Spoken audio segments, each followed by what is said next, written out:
Assalamu Walaikum. Hello friends, how are you? Welcome back to my another video.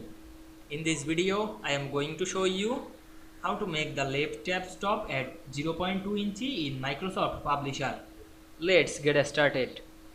Firstly, we have to open a Publisher document.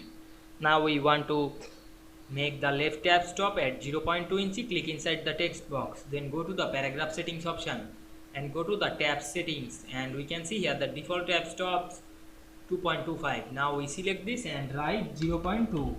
Then select the left option and click OK.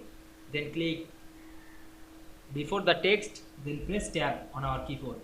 Then we can see we make the left tab stop 0.25 very easily. I hope you enjoyed the video. Please like, comment, share and subscribe my channel. Thanks for watching.